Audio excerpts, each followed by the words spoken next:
India generates approximately 9.46 million tons of plastic waste per year. Yes, 9.46 million. Of this, 15,384 tons of plastic waste, or nearly 60%, is collected and recycled, while the remaining 10,556 tons of the plastic waste remains uncollected and littered in the environment.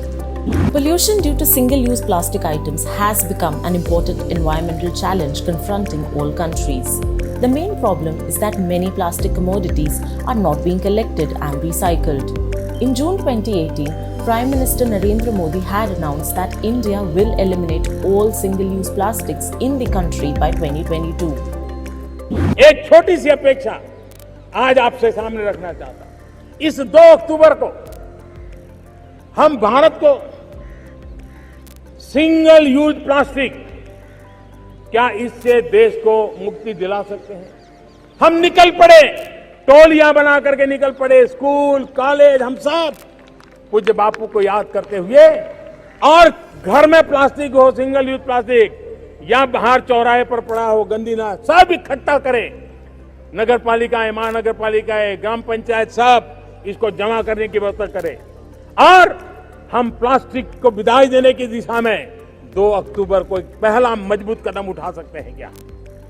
In the 4th United Nations Environment Assembly, held in 2019, India piloted a resolution on addressing single-use plastic products pollution, recognizing the urgent need for the global community to focus on this issue. Keeping in view the adverse impacts of littered plastic on both terrestrial and aquatic ecosystems, the Ministry of Environment, Forest and Climate Change has notified the Plastic Waste Management Amendment Rules 2021. These rules prohibit specific single-use plastic items which have low utility and high littering potential by 2022. So what does the notification seeks to ban? The new draft will replace the existing rules on plastic waste management which were notified in 2016 and amended in 2018. The 2021 draft rules have proposed to prohibit manufacture, import, stocking, distribution and sale of certain single-use plastics from January 1st, 2022. In the 3-stage ban, the first category of single-use plastic items proposed to be phased out are plastic sticks used in balloons, flags, candy, ice cream and earbuds, and thermocol that is used in decorations.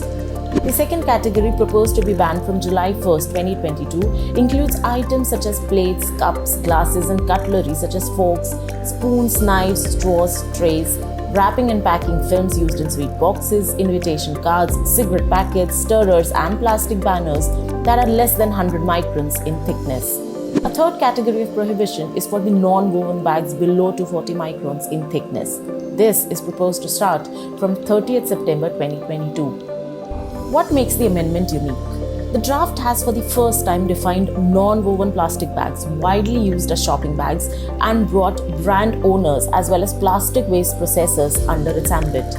It has also for the first time defined thermoset plastic, which are irreversibly rigid and cannot be remolded, and thermoplastics which soften on heating.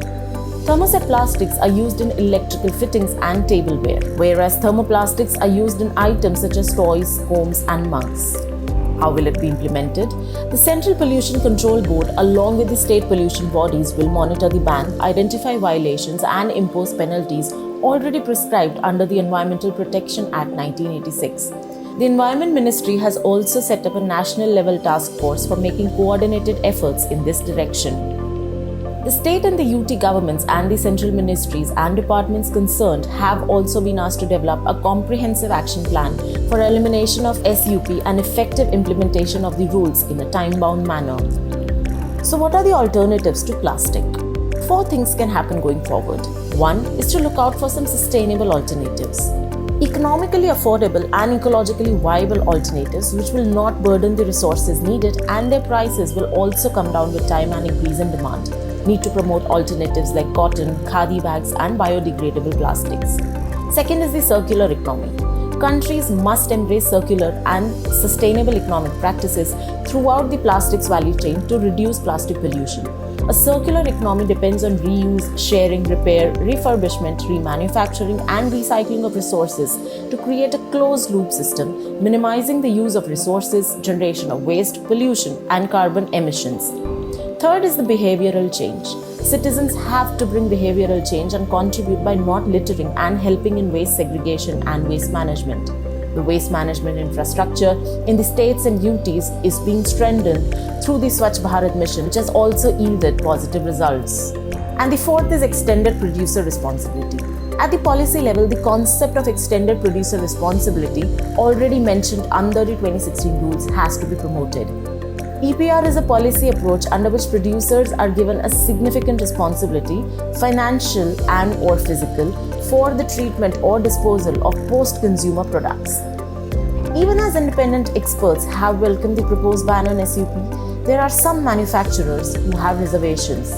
But keeping in mind the larger environmental impact, the ban will help India win its race against plastic.